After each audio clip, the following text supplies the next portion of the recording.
President Bola Ahmed Tinubu on Monday swore in his team of ministers in the nation's capital. Now, all 45 ministers have been cleared by the Senate. The inauguration was held at the State House Conference Center, Abuja.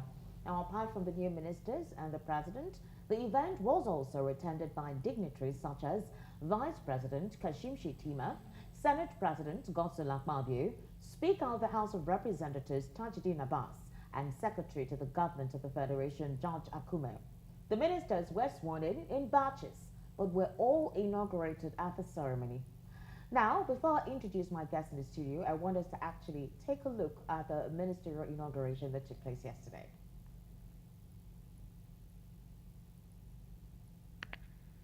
That I will be faithful and bear true allegiance to the Federal Republic of Nigeria, and that I will preserve, protect, and defend the laws of the Federal Republic of Nigeria, so help me God. I, Muhammad Ali Bajaj, do solemnly swear that I will be faithful and bear true allegiance to the Federal Republic of Nigeria, and as minister, I will discharge my duties to the best of my ability. There you have it, the ministers, 555 each. Yes, in batches, taking their oath of office. Joining us in the studio to actually talk more about these ministers, I have with us Charles Ideho. Good morning. Thank you for having me. Welcome to VOP this morning. Thank you. And joining us virtually, we have Chukuma Okoro, both of whom are public affairs analysts. Hello, Chukuma. Welcome to VOP this morning. Good morning, Esther. Good morning, Moses. Thanks for having me. Thank you for joining us. It was quite an interesting one yesterday, and a lot of expectations, a lot of reactions. The ministers generated, conversations across several quarters. The one who actually took the main headline was Wike's, statement, and everyone was like, "Is this a vendetta situation?" Okay, so first of all, let's start with you. What do you expect from this ministers? I'll start with you, Mr. Charles. Yeah. Okay, first yesterday I watched that. I think I have mixed feelings. Number one is that by my reckoning, I think that exercise was coming a little too late, which was half of the time that Tinubu spent to inaugurate his own cabinet. If you recall, in 2015, when he came with that popularity, and then we had to wait till November of that year or so. That's about 6 months before he could come up with. Even when Buhari, that's Buhari. Buhari, sorry, please forgive me for that. So even when he did put all these names together, there were no surprises because it was just recycling of the people we always had in the system. Well, Tinubu again, when he won that election, after he was sworn in, before he was sworn in May 29, he was in France for a number of weeks, if not months, and we were told that he was working to put his team together. Now, if he was working before he was sworn in, and then he now took 3 months for him to set up those. So one wonders what he was doing in France. All they say, well, but I mean, they had to begin going over there to meet him, say he was, putting papers, put it together. So, but again, as yesterday when I watched them, it reminded me of the Catholic mass wedding every time you have them.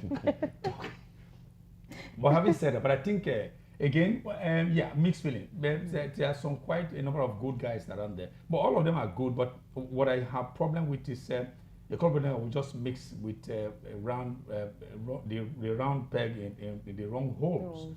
Alake, for instance, I know yesterday he was talking. He was the best man for that because being very close to the president. And I think the president trusts the most. He trusts him the most. But I think that was just he was just trying to brave it. I could see even from his mien, it was a mixture of disappointment and he wanted to just be a hero. But for me, I think Alake, they took him out of water.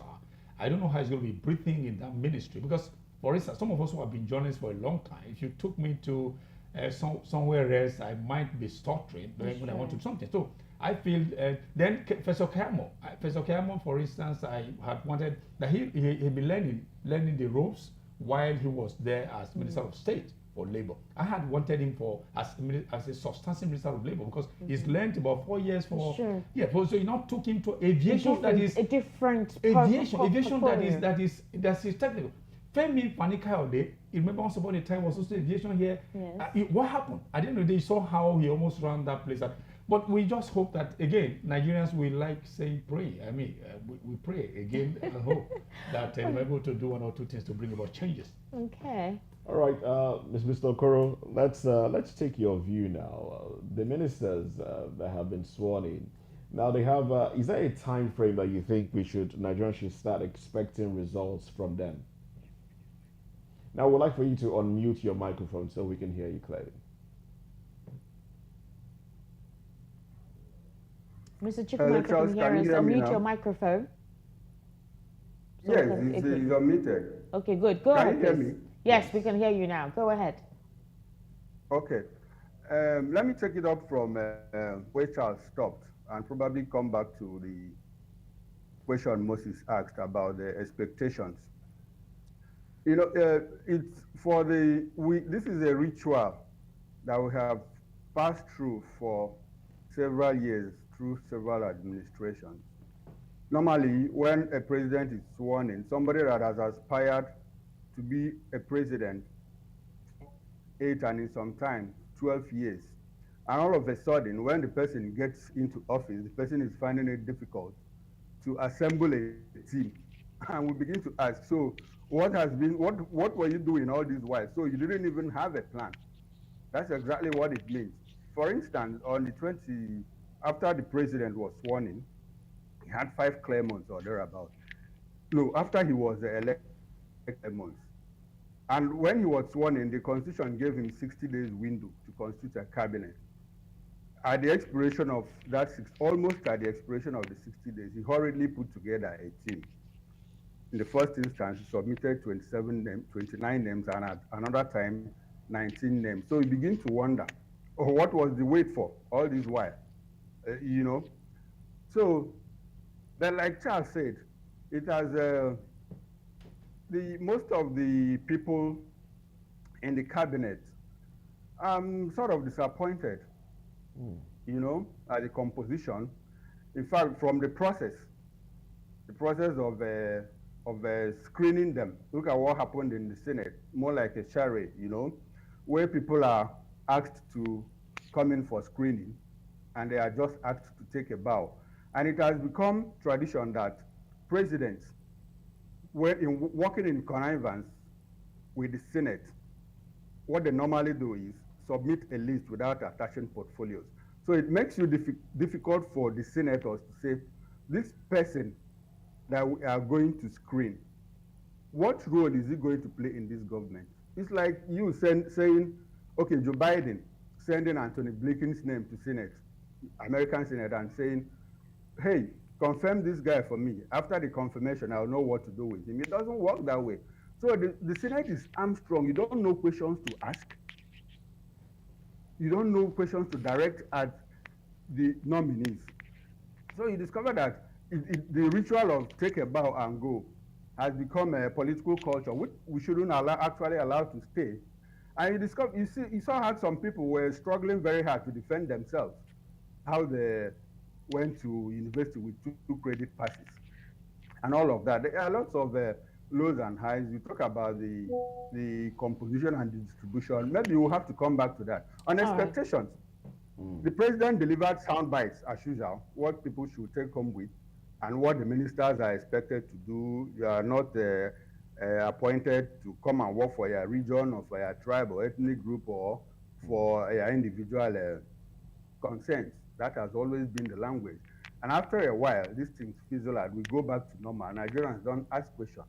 The way people carry on, the way ministers carried on, no accountability. People are now held accountable to what they do while in government. And like Charles also pointed out, you can see some square pegs, you know, in round holes. I saw Dele struggling very hard yesterday to defend his portfolio. All of us know that. See, if you need expert knowledge in that field, it's like using a journalist to make the person attorney general. It doesn't work. So the technocrats are technically lacking in that composition. Right. I didn't see few of them here and there. So sorry, let me come back to the question Moses asked, the expectation. Today is the 85th day. In the next 15 days, Nigerians are going to be assessing 100 days of President Tinubu. The team cannot do anything in the next 15 days. So going forward, in all the mistakes that have been made, there's nothing much we can do. The only thing we can do now is to set agenda for the ministers to say, see, this is what we expect from you.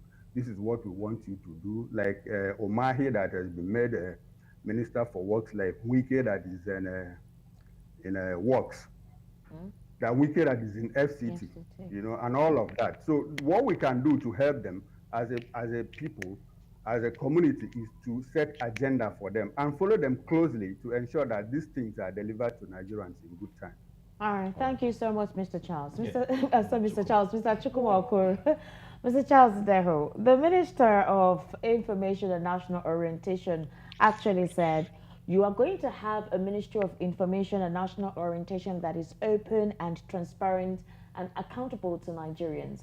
While you have a Wike Minister of the FCT saying that if you know that you build houses where you're not supposed to build it, you better know that it is coming down. Especially, you know, buildings structured in the green areas. Yeah. Then he said, including the PDP secretariat, that if they do not have the CFO, it will come down. So exactly, you can you see, the national orientation said we're open. Wike sounds like he's coming to fight. Which one is it? Well, for the information man, well, I think it's, in most cases it just seems as if you are reciting the poem that was written. I mean, over time I'm going to do this. We have also heard that from Special Generals of Police. I'm going to disband this and all that. Over time, by the time they settle down, they will know that they will look at the nuances of that attached to their offices, and then now begin to look at, just like Tinubu. You know, Tinubu is so used to Lagos politics and Southwest, and when he got to Abuja, I'm sure he must be seeing things differently. When you have a conundrum of, or an admixture of religious differences, admixture of cultural differences, admixture of interests, which of course Lagos was just like a mono-ethnic kind of setup. When he got to Abuja, it's so different. So it's the same thing.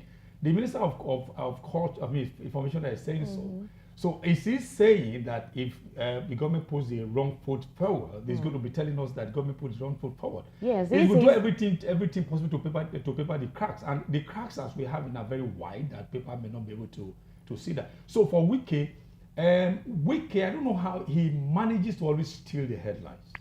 He manages this, and he did it. So even while he was Minister of State for Education, he started then and all that. When he was governor of Rivers State, so he always manages to steal the headlines and remain in the news for a long time, even in most cases for the wrong reasons. But I saw the communication. I think there's a way you tell somebody that he's stupid, and the person will go to church for Thanksgiving. You understand? You don't necessarily have to. So there are ways to say things that you don't have to openly say it literally. Okay. Wike didn't need to say what he said yesterday in order to just. I mean, that's for me just braggadocio. Now, for instance, you could deduce 6 minutes from the word yes. Okay. Yes. Yes. Yes. They made the same thing. Somebody, can't you say sorry? I'm sorry. Sorry, sorry, but different meanings. There's a way Wike could have said so. That occasion was not auspicious for Wike to have said what he said.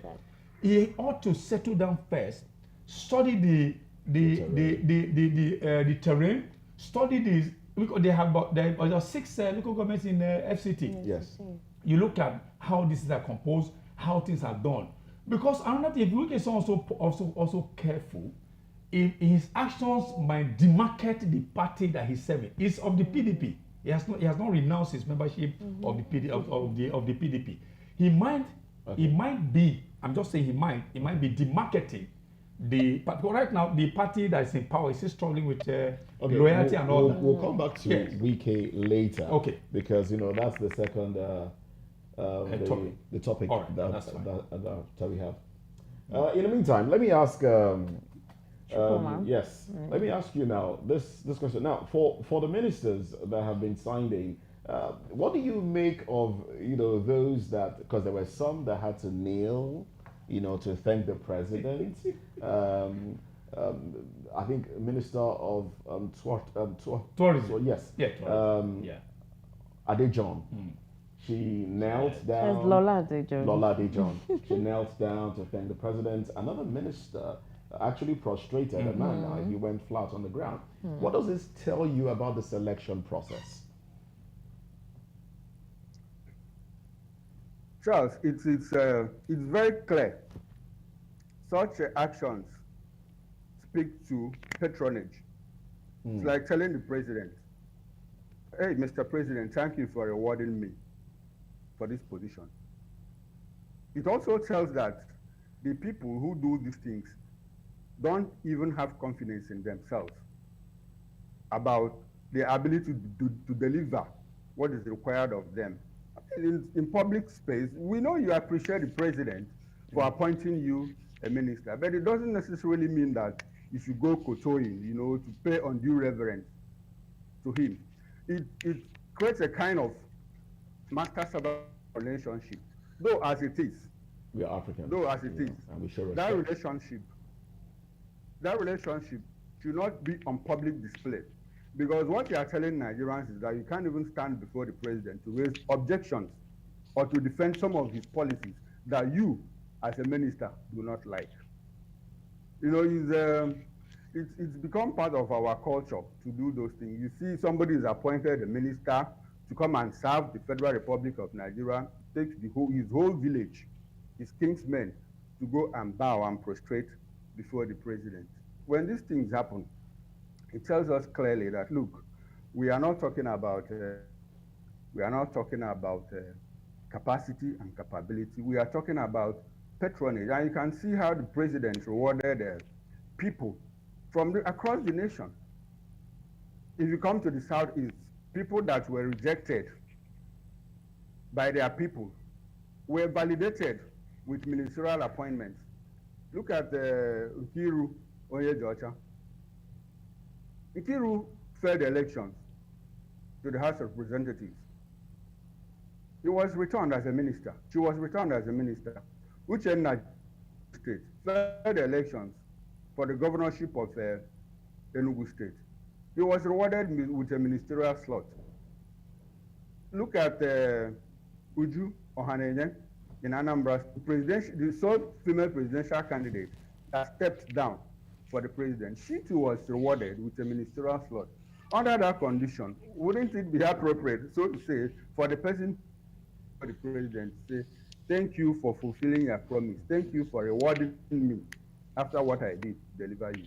That's Moses. That's clearly how I see it, and I don't think it's the appropriate thing to do. You should revere the president. Yes, he's the president of the Federal Republic of Nigeria. There are people going to and kneel before him in public place speaks to the character that says, look, I'm not even fit for this position. Thank you for choosing me. Yeah, well, for me, I think, you see, that's one thing we always miss in this part of the world. The inability for us to always separate culture from public office. All right, for instance, I run a radio station. When I'm on air, my staff will call me Charles. Which is normal. Which is normal. But when I leave there, I become the boss. So there's a dividing line between the professional way of addressing me on air, which is my first name, and when I get back to my office and they're coming to me. They wouldn't dare call me Charles. So we need to understand that, for instance, the separation of culture even started, I don't know if you ever watched the video of the lady Delta that was later dropped for Kayamo Okotite. Yes, The very moment that lady heard that her name was appointed, she was dancing and singing praise and worship and all that in her office, or the staff, all of them were applauding, filming her. I saw that. Now, you now saw somebody, yes, I do understand that the Lola Adejon is Yoruba, Tinubu Yoruba, you have this culture of reverence, reverencing your elder and all that. But you see, this is public office. Somebody prostrating. It's public office. You could reverence them in other fora, but not, see, what it tells you, just like Okoro said, it's like, oh, thank you for rewarding me. I mean, against all odds, you counted me worthy to make your list. So for me, I think it's belittling that office. I mean, there are things that are put in that office. For me, that's your belittling office. It tells you that most of that's why Baba, they call Buhari Baba through his 8 years. I never joined them. Buhari was not Baba. Buhari was the president. Because by the time you start referring to a president as Baba, then the culture of Africa that you never say anything ill against the elder will come. You can never, the elder cannot go wrong in Africa. Even if they go wrong, they say, well, you can't tell them to their faces. But by the time you begin to refer to a president as Baba, you are bringing the African culture to bear, and you can never say anything wrong, and they can never do wrong.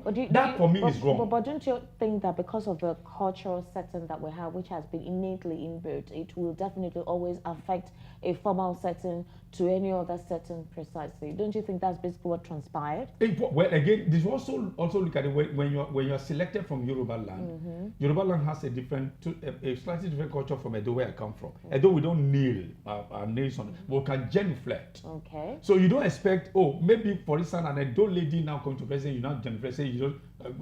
This one doesn't have respect because she doesn't kneel. It's different. The Ikwere man, for instance, Ikwere woman may not kneel for a president. The Tiv woman may not kneel. So we should understand that it's Nigeria. All of us do not have a unified cultural system. We all have these differences. But again, we have this reverence system to the elder. But the way we reverence that differs from one culture to. So that's what I'm saying, that kneeling before the president in a public, come on, it's like Baba calling President Baba, of course, but President is not Baba. Tinubu is the president, it's not Baba. Of course. I totally agree with you. Now, let me come back. Now, let's give them some objectives. Let's highlight some things that we expect them to do. For instance, let's stay with the Minister of Information, Mohammed Idris. Yes, that's his name. What are the things that you think he should address right now, going forward? Okoro, this for you, please. Yes, I know.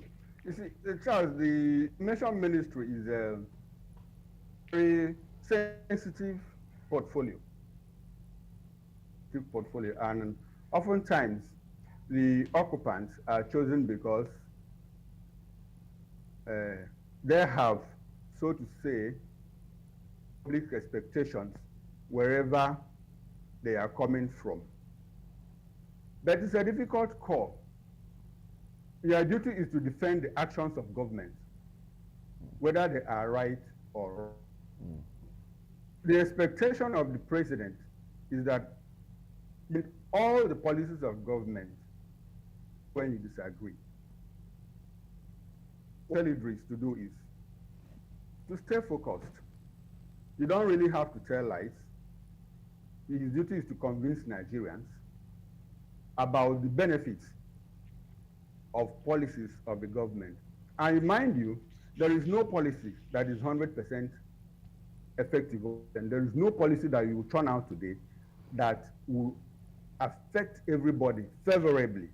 Some people must be at the short end of the stick. So what do? The duty of the minister is to showcase what government is doing to make things better for the people.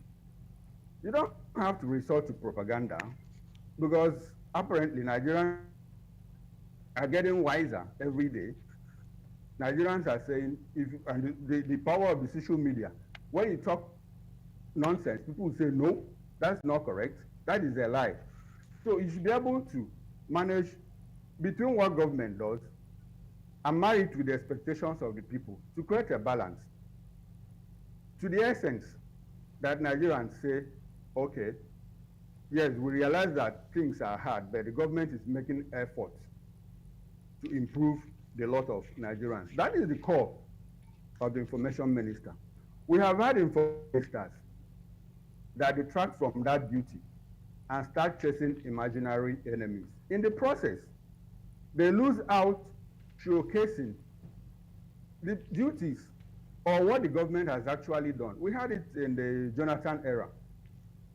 It was after Jonathan left that we covered that the president had actually done a lot of things, had built, even his successor, the successor government, Fashola at a point claimed that Jonathan had built the highest number of road network in terms of mileage across the country. Then when the government was in power, nobody told us that. That tells you that the information ministry wasn't managing the not just expectations, that they were not showcasing movement. It happened in some states where so on, like in my own state, Abia State, we had a governor that actually tried. Instead, the information managers were busy chasing imaginary enemies, chasing the opposition where there was nobody to chase, rather than showcasing the good works of the government. So I will expect Idris. He has his work cut out for him. Let him tell Nigerians what the government is doing right. He shouldn't pander to propaganda. He should not attack opposition unnecessarily, because people must talk. I expect him to, like, okay, Nigerians, this is what the government is doing. His work is cut out for him to manage expectations, especially this time that public has so plummeted that Nigerians hardly ever believe anything comes out from the mouth of government. He has a Herculean task, but it is doable. He can do it. Let him carry Nigerians along, speak to the aspirations of the people, and match it with what the government is doing.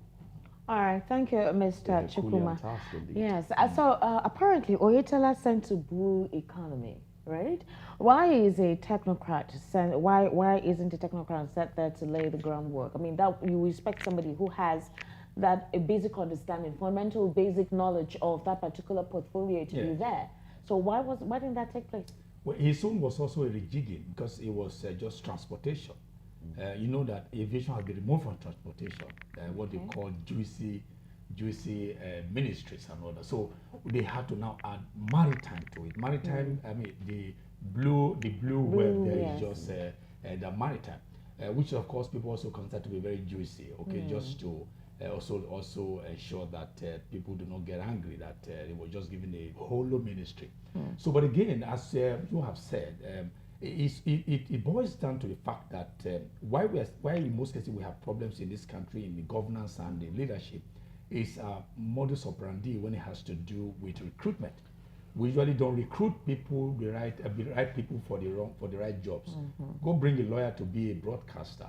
You might not do well better than somebody who's trained as a broadcaster. Yeah, he might be able to analyze, but that's it. So a lot of times you have people being taken from somewhere where they are masters to where they will now begin to learn. So we can't afford to begin to have leaders who are going to be learning on the job. Exactly. Because we are There's so no time for that. I mean, how old are we as a nation? That's true.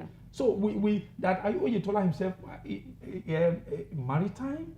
Come on, that for me is a misnomer. But the finance minister has a background in finance and been a commissioner for 8 years. Yes, what should he be telling the president at this time, considering the dire economic state of the nation? Incidentally, he said the supervisory, that's what he called them. That's what they do, right? Well, of course, okay. Over the years, he's been able to prove to himself. I mean, Lagos State. Look at how he moved. Well, not only himself, through some of these policies that. They enunciated, was able to move, increase that's the revenue base of Lagos State and all that. But again, as I said, Lagos is not Nigeria. Nigeria is not Lagos. There are politics again that will also come to play. People might begin to say, okay, Oga, this is not how to do it and all that. There are interests. And the president combined almost two portfolios, Minister of Finance and the coordinating Minister of the Economy. That's what I'm saying. Yes, exactly. So it's a very vital thing for him to understand that he needs to kick off immediately. Nigerians are really going through a lot. We have investors who have left. For example, GlaxoSmithKline, they've eventually left the market. We're beginning to see household items that Nigerians love to be with. They have left because the economy is no longer very harsh. Very harsh. Yes, the policies are no longer helping them. So, what should he do to set the tone straight? Okay, what he should do is that I think we need to move away from this exporting crude every time. When you check the dictionary meaning of crude, whatever is crude is crude. Crude doesn't attract much as what a refined product will. So, for instance, we have cocoa in the West. They could decide to look at how to inject funds into the cocoa, that agri sector. But again, make it a condition for those who are who are producing the cocoa, who are refined, to come over here and set up factories here, rather than export the beans all over to, you take them to Switzerland and over. So you can tell them, come over. Okay, now we lithium is just been discovered in Nasarawa State in this large quantity, which is going to overtake the oil very soon. So what stopped the Nigerian government is, okay, Tesla and all them, you must come here as a precondition for us to do business with you, to set up your factory here. So we get the raw material here, we do that, then we now export. In that way, we can begin to reflate the economy. That's what Wale do, the coordinating minister will be telling all the ministries to do that. As a precondition for people to do business with us, you must, as a matter of compulsion, bring all your machinery, bring everything, your manpower, come in there, then we can have the local content to find a way to make them together. We can begin to build those. That's what, if you look at Malaysia, all of them, that's what they did. Even Mongolia, that is a country that's so now with fewer people, they are also working. Look at Cambodia, look at all this, they make it a condition that you must come invest right there in that country. All these Microsoft, all of them, they are all in other these Asia countries. So, but also we just take our crude straight over there. They now bring it back again after having refined them. We'll now be paying custom duties. We'll now be paying import duties and all that. By telling you that, then you have built-in marginal costs that will now increase. That time, the decision has shot beyond the reach of the everyday people. So that's what Wale should be telling them, telling all. So you must have it as a precondition to bring these companies here to invest here compulsorily. All right, then. So let's have your final thoughts now as we wrap this up. Well, my final thought is that this is day 2 of their days in office. So I let them not just be talking. Is it day 2 or day 1 actually? Yesterday, I think they started yesterday. Oh, they started yesterday. You don't hear okay. Half day. Half day. Okay, 1.5 days. So I begin to, rather than just talking, let them settle them quickly, understand how the ministry goes. Let them just forget all this Thanksgiving and all that and go straight to the point and begin to do what is necessary. What you don't know, ask the fellow minister who knows. You can find a way to put together and work together as a team. That's my last word. All right, Chukwuma, let's have your final thoughts as well.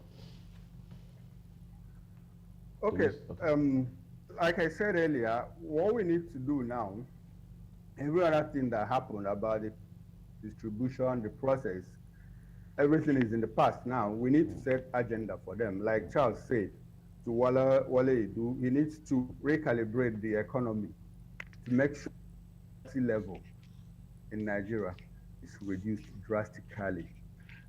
Fortunately, he is the Minister of Finance and the coordinating Minister of the Economy. Wale held that position as well. He did her best. Wale should also try as much as possible to other ministries related to the economy to make sure things start getting better for Nigerians as soon as possible. The weight of the weight of hardship is so much on the Nigerians now across the spectrum, middle class, lower class, or high class. You have such classifications. And for somebody like Dave Umahi, this is the first time that the Southeast is producing a Minister of Works. We expect so much from him. I'm not saying that he should concentrate on the Southeast alone. He needs to do a whole lot for the country, coming from a background of active work, the way he turned Ebonyi State, from a dull, backward state to one that has become the cynosure of everybody in the Southeast in particular. In the Southeast, we have a couple of roads that need urgent attention. You talk about the Enugu-Port Harcourt Expressway. It's been falling, it's only been rehabilitated. They have all continuously rehabilitated it. After 3 months, 4 months, those portions collapse. We have the Enugu-Onitsha that has been down for close to 20 years. He needs to look into that stretch of road. We have the Enugu, the Onitsha, Owerri too. Obasanjo did that road. But it's falling as well. And the other, incidentally, from I find it my village. A journey of 30 minutes takes us more than 3 instances, depending on the kind of vehicle that you are. All right, And then. for Well, Wike, we'll just keep our that's why I fingers leave. crossed. Let's think about Wike. Wike was he came across he has a good antecedent. Probably that's why the president chose him to be FC. But I think he was a little confrontational on the first day.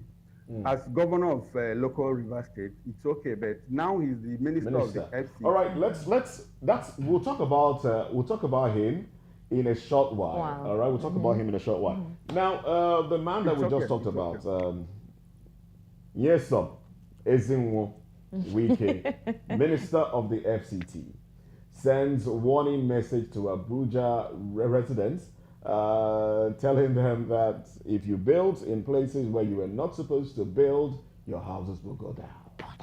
And he has apologized ahead of time.